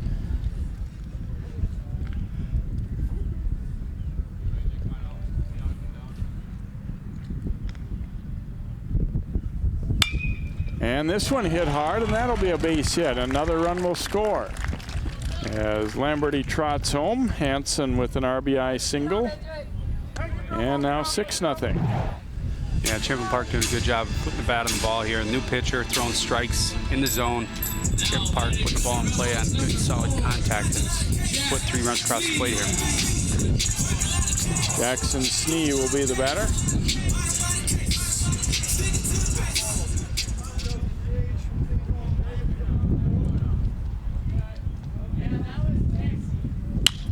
Sneed knocking one to short. They will get the out at second. Relay to first is not in time, so out number 2 recorded there. 6-4 on the force out of Hansen. Sneed aboard on a fielder's choice, and Stifter over to third. Falcons played that one well, but not really much chance to turn it against a pretty decent runner there too. Yeah, ball not hit hard enough and kind of deep in the hole.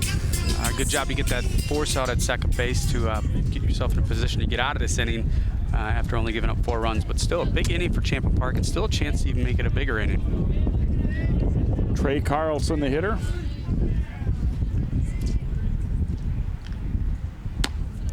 Looks at that one up high out of the zone.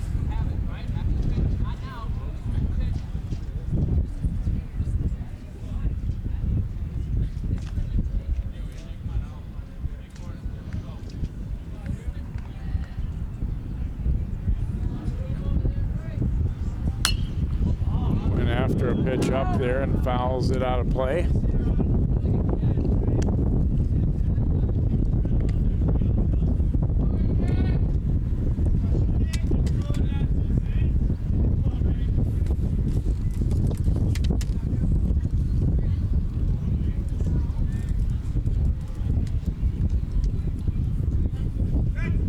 And a pickoff throw. They've got a runner caught. Going to try and bring that run home. Got to go for a third. Throw to first, they get the out. And so Champlin Park runs itself out of that inning.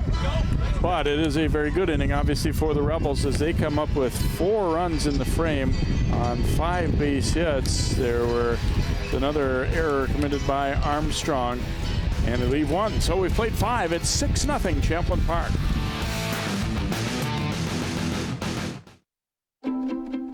The color in my garden keeps the pink in my cheeks. I was very independent and thought I could take care of myself. I fell and I had to have Meals on Wheels.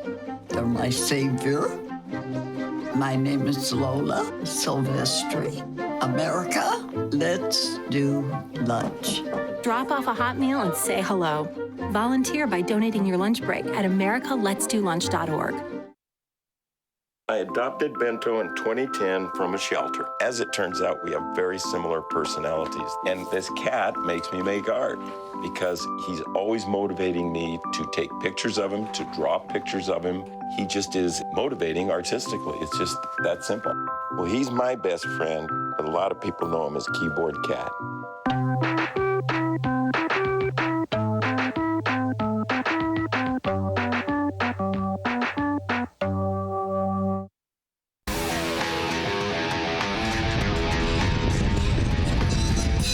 Champlin Park's blown it open a little bit here. 6-0 lead as we go to the top of the 6th. The 9, 1, and 2 slots coming up here for Armstrong as they try and get something going against Max Loven, who's been quite good here so far today. Bjorn Jensen getting set to step in. Yeah, Loven having a wonderful afternoon. Been in control throughout the afternoon. Been throwing strikeouts here and there. Good defense behind him when he needs it. But hasn't really given Armstrong much of a chance to get runners on base and put themselves in position to score some runs here. Now, if you're Armstrong, you try to be an optimist and say, well, that last inning was a long one, so maybe he's gotten a little rusty out there, or whatever. But we'll see.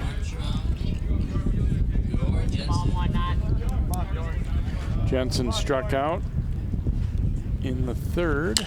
And a liner, but right at second. And Snee making the catch here, so 1 pitch, 1 out. And Goldman, the number 1 hitter in the order, will step in for the Falcons. Yeah, solid contact, but not the hardest hit ball. Easy play for the second baseman to make that play and get the first out here in the top of the 6th.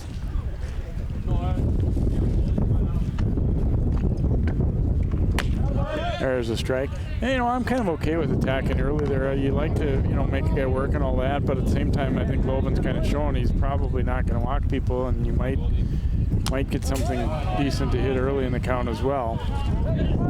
Yeah, he's been consistently around the plate. He's been throwing strikes, and not a bad idea to jump on that first pitch, but not the hardest hit ball, and ended up being the first out.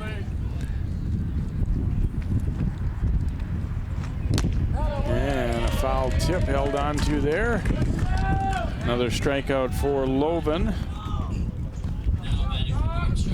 8th strikeout of the game. And Proctor will step up.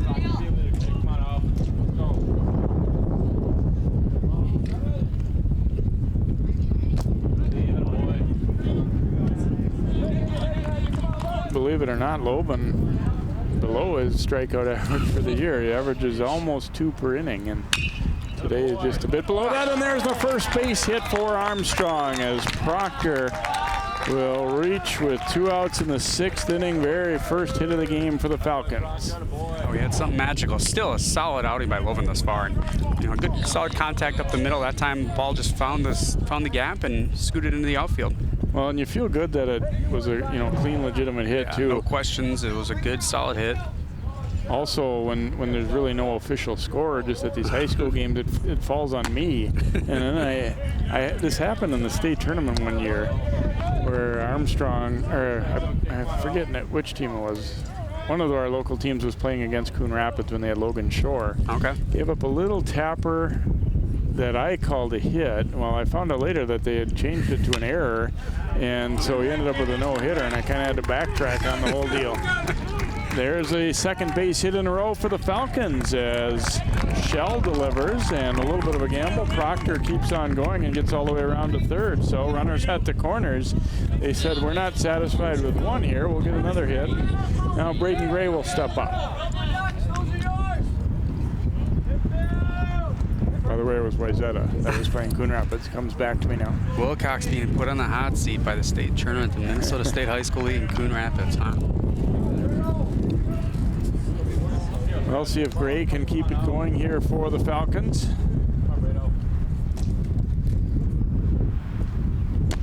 There's a strike. Lovan, you lose the no-hitter, but now you're thinking, I want to keep the shutout at least here. Yeah, he's got nothing to worry about. He's not even close to putting himself in a position to lose this game. You just want to continue throwing strikes and see if Armstrong can put the bat in the ball, which they haven't had much luck this afternoon, except for the past couple batters.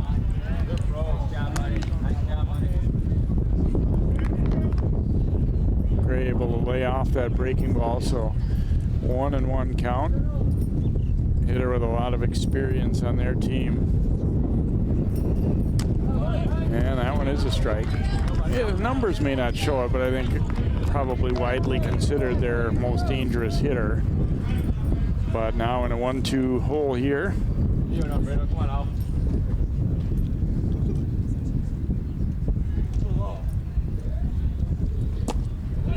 And down and away with that one is Loban. It'll be extra tough on lefties when Loban coming right at you.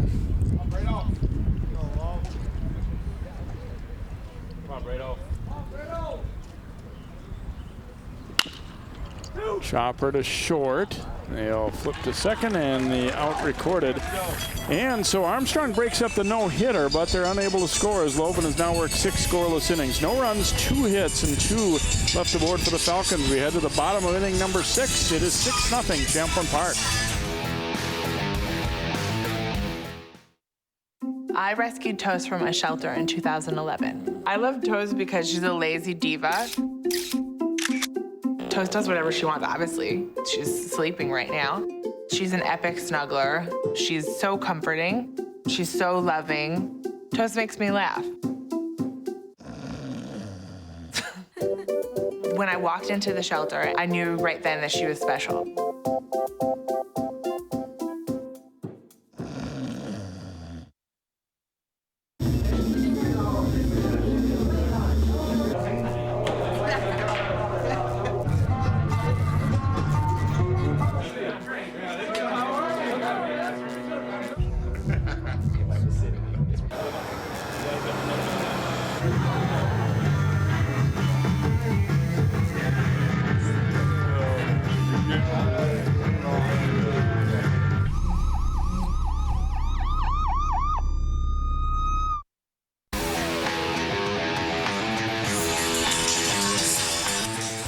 New pitcher for Armstrong as Ben Strassman, number 11, will get set to come in as Sternix got hit a little bit as he came in relief. Strassman, this will be his 6th appearance. He's 1-0 in 7 1/3 innings. He's allowed 14 hits, 6 walks, and he struck out 4, an ERA of 6.68.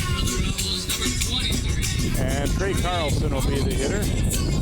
Rebels having some fun in the dugout there after they finally broke through and went up 6-0. And favorite song, Wilcox, right? No idea what that was.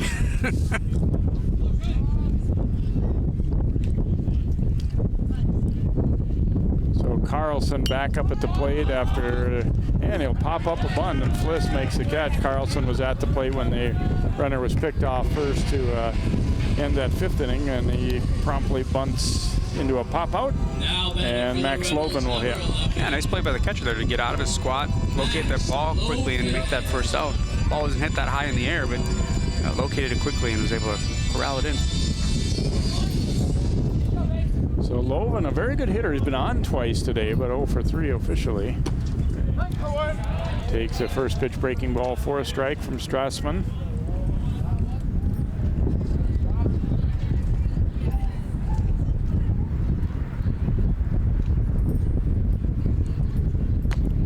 And strike 2. Big high leg kick, and comes back and throws a couple nice breaking balls. Kept Loven off balance both times.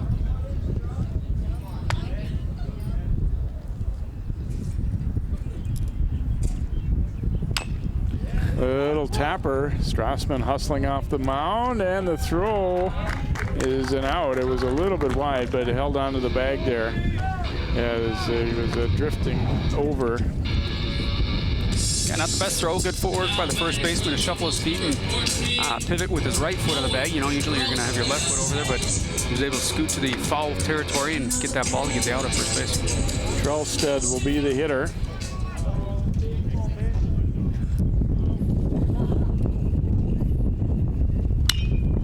Hits this one hard up the middle, and that'll be through for a base hit. So he has back-to-back singles here for the Rebels. 2-out base runner here in the 6th, and Noah Christensen will step up now for Champlin Park.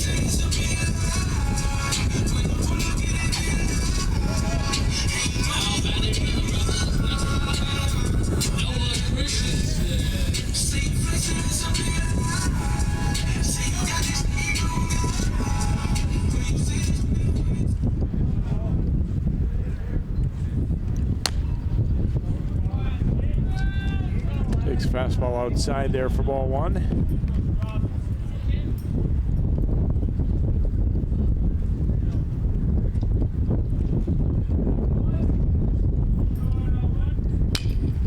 And a comebacker there. Strassman flags it down, throws him out at first base, and the Rebels are done in the 6th. No runs, 1 hit, and 1 left. We go to inning number 7. Champlin Park 6, Armstrong nothing here on CCX.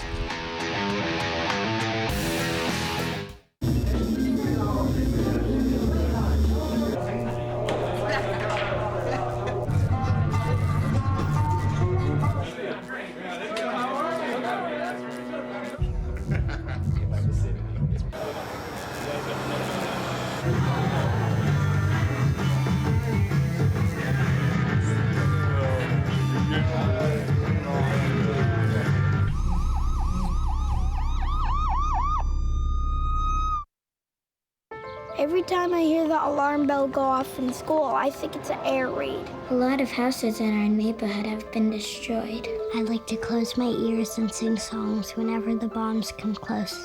I'm worried our new neighbors won't like us. But I know it's all gonna be worth it. I just want my family to be safe. But these are not my words. These are not my words. These are not my words.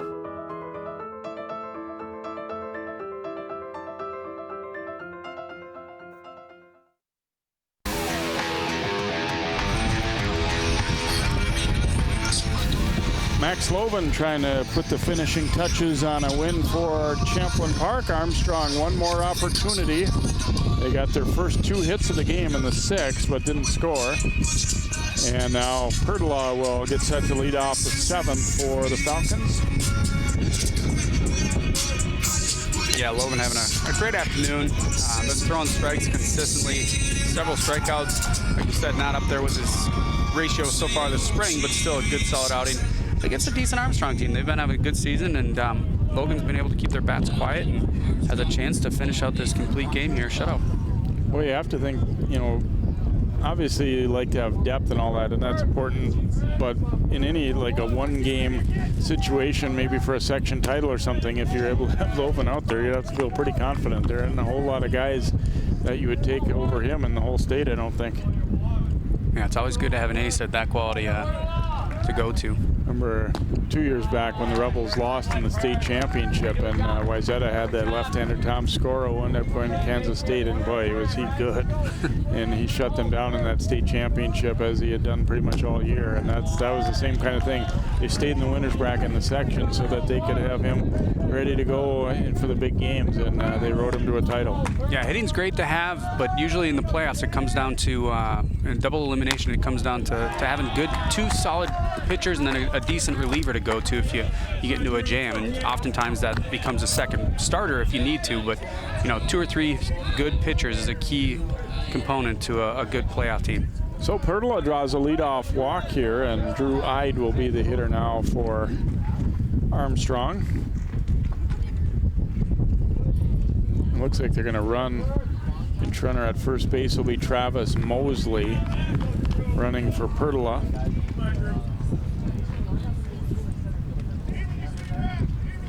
Ide reached on an error last time. Rip and a miss at that one.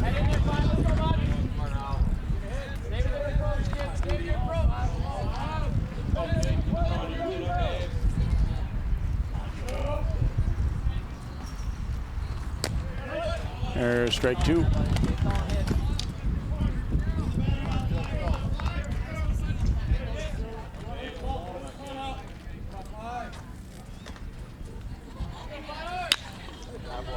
Fights that one off. Thank you for missing our camera guy down there on the third base dugout too. That was a kind of a screamer there. That one could have been trouble.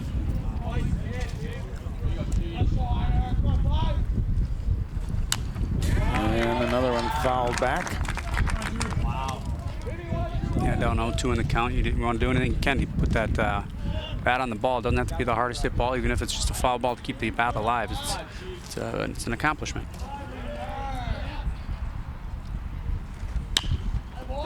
Back up the middle. Snee throwing to second for one. The relay gets by and not able to advance. So no error on the play. They get the force out, and then a fielder's choice will allow Ide to reach. This one took a little bit of a weird bounce. I think that really took away the chance for a double play there. Yeah. Snee did a good job to stay with it. Yeah, and he wasn't able to get the ball cleanly out of his glove and get it over to second base as fast as he would have. But even if he would have, I don't think he would have had a good chance to get the runner at first. But important thing to get that first out down at second base and keep the runner out of scoring position. Alex Haberly will bat here for Fliss. So Haberly stepping in as the pinch hitter now for Armstrong, and fouls that one back and out of play. Haberly just 0 for 1 as a hitter this year. Go ahead.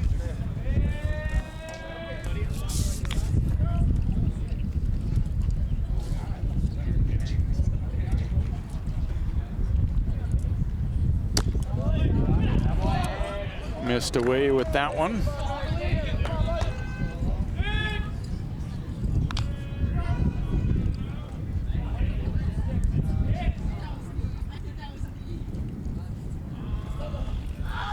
And a liner to right field. That'll be down for a hit. So 2 on now for Armstrong as Haverly comes through as a pinch hitter, delivering a single. Runners at first and second with 1 out, and Malik will be the hitter, or will he? We may have a pinch hitter again here.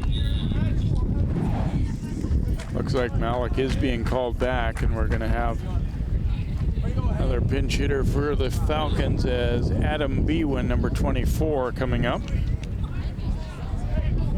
Yeah, switching up the batter is not a bad decision here from the coach and just for Armstrong. You know, you haven't had much luck at the plate against Loven thus far, so give the bench a chance. And so far they've had a little bit of luck, and the bench is cheering them on.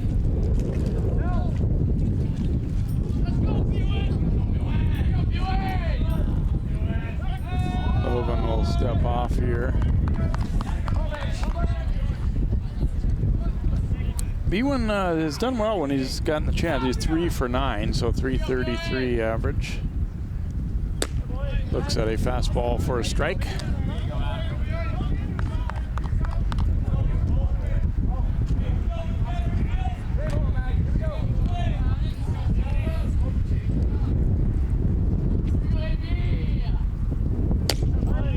Strike 2.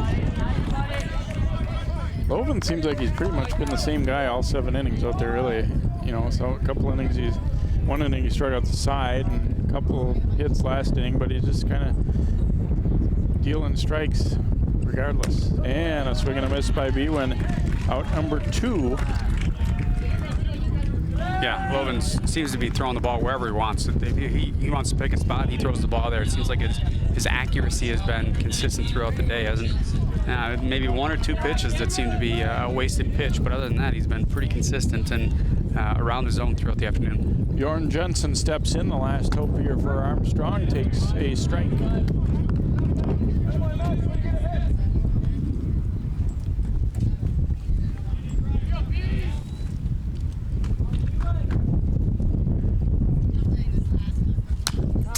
And fouling that one back, so now down to their final strike.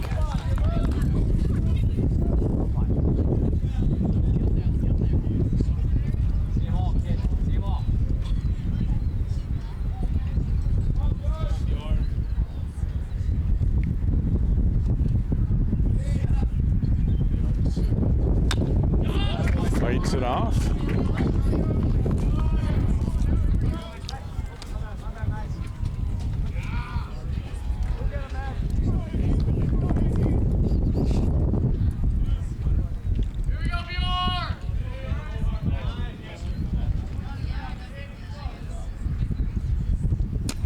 Breaking ball and a called third strike, and Loven finishes off the shutout with his 10th strikeout of the afternoon. So Armstrong threatens but doesn't score in the 7th. No runs, 1 hit, and a couple left aboard. And Champlin Park scoring a key win here as they try and win the conference with a 6-0 win. And Drew, boy, hats off to Max Loven. He was pretty sharp today, huh? Yeah, it's one of the better outings I've seen in high school baseball. And, you know, he's consistently around the plate, throwing strikes, hitting the ball, putting the ball where he wanted to, whenever he wanted to throughout the afternoon. Great outing for that young man, and it's a good confidence builder for the Champlin Park team as the season winds down, moving in towards the playoffs. And they got a couple runs early, and then it took a while, but they broke through with 4 more in the 5th to kind of put it away. So the Rebels moving up to 8-3 with 2 conference games to play in the league, so they've got a good opportunity. One of those games, though, is against Blaine, another team fighting it out for the top spot. Armstrong, this one certainly a blow to their conference title chances, but not, you know, necessarily the biggest thing that either team's focusing on. They want to be ready for their section tournaments. We hope you've enjoyed this one here today. Our final score is Champlin Park 6 and Armstrong 0 for Drew Keogh and all of our CCX crew. I'm Jay Wilcox. So long from Champlin Park.